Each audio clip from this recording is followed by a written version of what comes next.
My 32-year-old 32 female brother 35 is irresponsible. He has multiple children with different women and does not support them financially. He's also my mom's favorite. She sees no fault in his actions and believes he is misunderstood. My parents are retired and have a fixed income. I am financially stable and support them by giving them $500 a month for groceries and bills. Occasionally, I provide additional money for unexpected expenses without any questions. Recently, my mum asked me for $2,000 and I sent it to her. Strangely, I encountered my brother at a family wedding. I had been informed that he could not afford to attend since it was a destination wedding. This surprised me. As a funny story, my brother actually missed the wedding because he got involved with someone he met during an excursion and went to their resort instead. This upset our cousin, and my aunt had to make special arrangements for him to join the trip since he received the money at the last minute. She believed my mum shouldn't have given him the money if he had no intention of showing up. However, she stopped complaining when she saw my reaction. I enjoyed the wedding and had a great time. Upon returning home, I visited my parents and asked my mum why she needed the $2,000. She lied and said it was for the house but couldn't provide any specific details. I informed her about what my aunt had said and told both my parents that I wanted receipts for any money I gave them in the future. I'm more than willing to help them, but I refuse to work hard only for my money to be given to my irresponsible brother.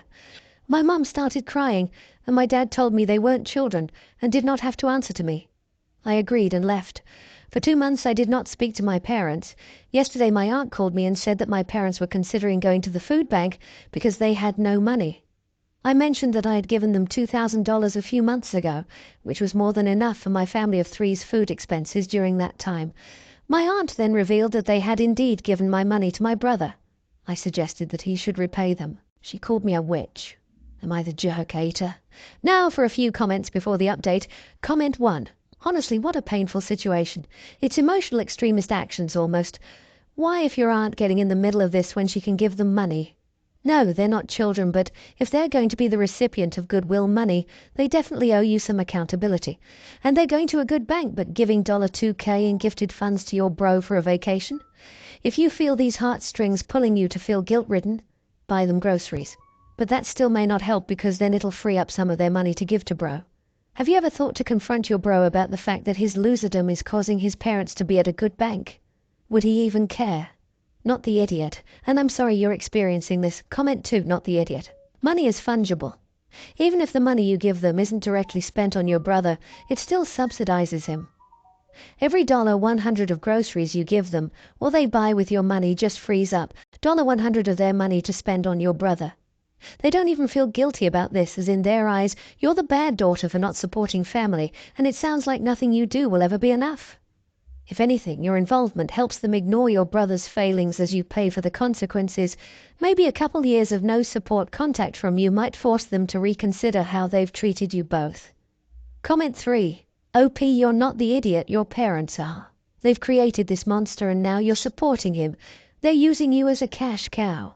Yes, it's true they don't answer to you, but if you're footing the bill, then they damn well better tell you where the money is going. And your aunt calling you a bee is funny. If she cares so much about your parents, she should be footing the bill. Which I highly doubt. BC people are always one to talk, but never to sign the check. Stand your ground and let them suffer a little so they understand. They won't die over eating some food from the food bank for once. Now for the update. So, after a year of silence and some much-needed therapy, I decided it was time to have a sit-down with my parents. After seeing them struggle, I decided to help out again, but on my terms. I had a lawyer friend draft up a financial agreement where I'd help them with their bills, but only directly to the companies they owed money to, bypassing the risk of my brother getting any of it. After lots of tears, sighs, and silence, they agreed. It wasn't an ideal situation for anyone, but it seemed to be the best solution we had. As of now, I've been able to directly pay their bills for about 5 months, and while things have been far from perfect, they've been better. And now for my brother. After many attempts to reach out, I finally got through to him. We had a long, heartfelt talk where he confessed his guilt and acknowledged his mistakes. He seemed sincere and genuinely remorseful, and while I was skeptical, I decided to give him the benefit of the doubt. He's now in a rehab program to deal with his substance abuse issues and has started working part-time at a local store, paying bits off his debts and contributing to his children's needs. He's also attending parenting classes, and we're all hoping it's the start of a real change for him. It's early days, but I'm cautiously optimistic. As for me, I've been working on forgiving my parents and keeping my expectations realistic. I've also started volunteering at the food bank my parents had considered going to, as a way to give back and help others who may be in a similar situation. It's been a long road, and it's far from over, but I'm hopeful we can keep moving in a positive direction. I'm also learning that sometimes tough love is the most loving thing you can do, even if it's painful and complicated. Thanks for listening, Reddit. Now for the comments.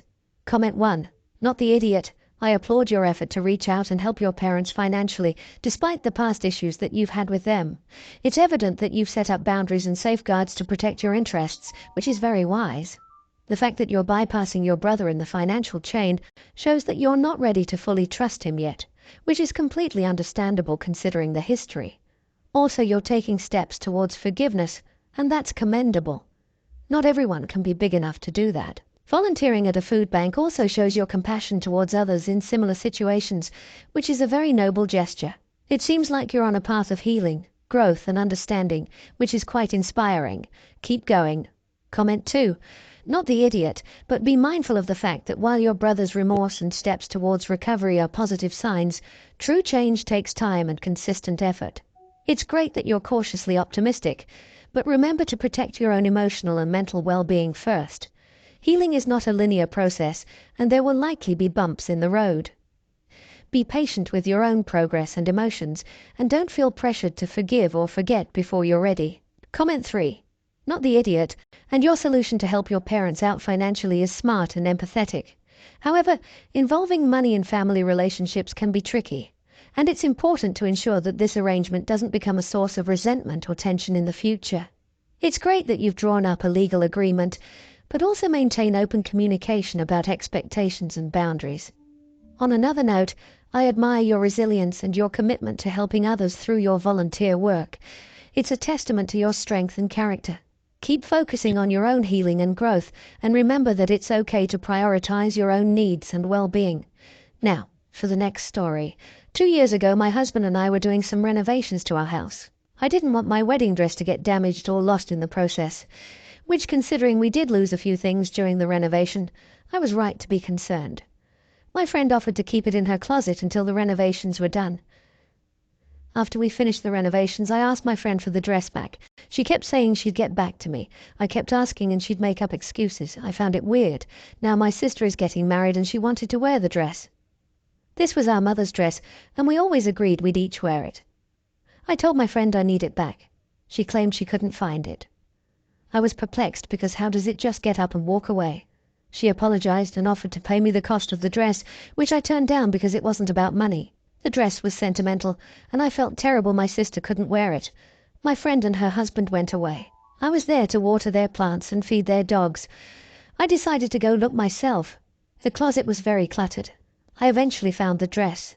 I can totally believe that she missed where it was, and she wasn't being malicious in the slightest. The box was tucked behind a few larger ones containing seasonal clothes. I texted her saying, "I found the dress." Instead of being happy for me, she asked why I rummaged through her closet. I said I just wanted to double check. She told me I had no right to go through her things. I said that because of her clutter, my sister almost didn't get to wear a dress she always dreamed of. My friend told me that I could have asked her to look again, but I pointed out it took 2 years for her to even look in the first place. Am I the idiot? Now for a few comments before the update. Comment 1. I can totally believe that she missed where it was, and she wasn't being malicious in the slightest. The box was tucked behind a few larger ones containing seasonal clothes. I texted her saying, "I found the dress." Instead of being happy for me, she asked why I rummaged through her closet. Lol, so interesting that she knew exactly where you rummaged to find this lost dress. OP, I mean this in the nicest way, but you're being naive. She was trying to keep your dress. Simple as that. If all you had to do was go through that closet in her house, it wasn't lost or misplaced. It was exactly where she put it, and she knew that. Not the idiot, but this person isn't your friend. Which, considering we did lose a few things during the renovation, I was right to be concerned. Was your friend over during the renovations? You might need a second chance to rummage at her home before the return. Comment 2. Not the idiot. If I was in your friend's situation and I genuinely couldn't find the dress, then I would frankly have invited you to look around for it while you were in the house doing me a favor. But I also am the type of person who would just assume that someone I trust enough to water my plants and feed my dog is also someone I trust in my space. Snooping is a fairly natural instinct, and you had a specific reason for it. Even if she's legit about not liking that you went through her stuff, she went on the defensive immediately instead of being relieved that you managed to find the dress. That just seems suspicious to me. I would say meeting up with your friend to explain and hear what she has to say might be worthwhile, but I wouldn't be surprised if this is the end of the friendship either. Comment 3. Not the idiot to people saying you shouldn't have snooped.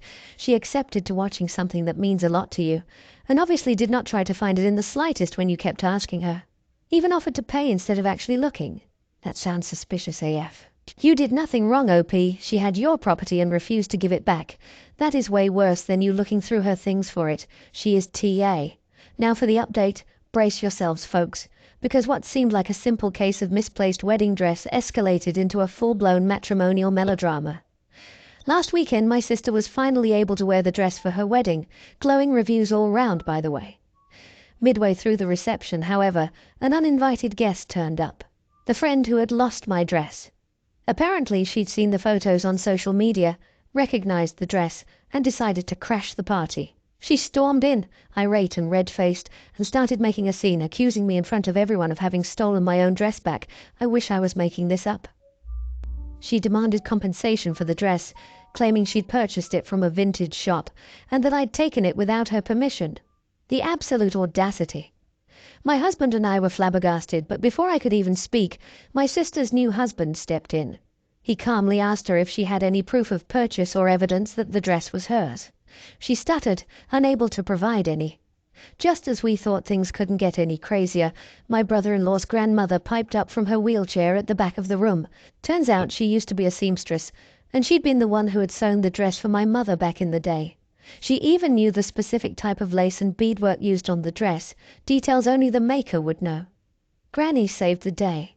This revelation made our friend backtrack and exit hurriedly, leaving a stunned room in her wake. Since then, we've had no contact with her.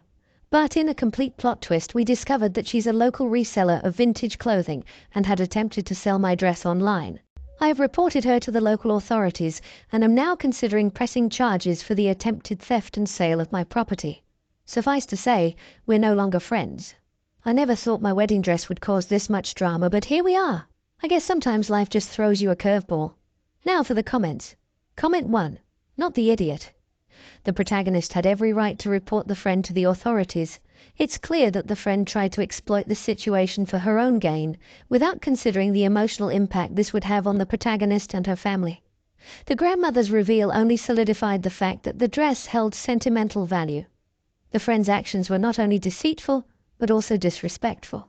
She took advantage of the trust placed in her by attempting to sell a dress that wasn't hers to begin with, and then had the audacity to show up at the wedding and cause a scene. The protagonist's decision to press charges is entirely justified based on the friend's actions. Comment 2. Not the idiot. The friend's behavior was out of line, not just because she tried to sell something that wasn't hers, but also because she accused the protagonist of theft. Accusations like these can cause serious harm to someone's reputation, and the friend was clearly in the wrong for making such a baseless claim. Moreover, she showed a complete lack of respect for the protagonist's family traditions by trying to sell a dress that was hand-sewn by the groom's grandmother. It is clear that the friend was more interested in profiting off the dress than preserving a cherished family heirloom. Comment 3. Not the idiot. The friend crossed multiple boundaries here. From losing the dress, to showing up uninvited to the wedding, to falsely accusing the protagonist of theft, her actions were clearly irresponsible and disrespectful. It's a tough situation. But the protagonist was left with no other option but to report her friend to the authorities. She was only protecting her family's heritage and their rights. The protagonist is definitely not at fault here. Her friend's actions have shown that she cannot be trusted, and it's sad but necessary that their friendship had to end this way. Now, for the next story. I married my husband last weekend after about a year of planning. The ceremony went off perfectly, even with kids in the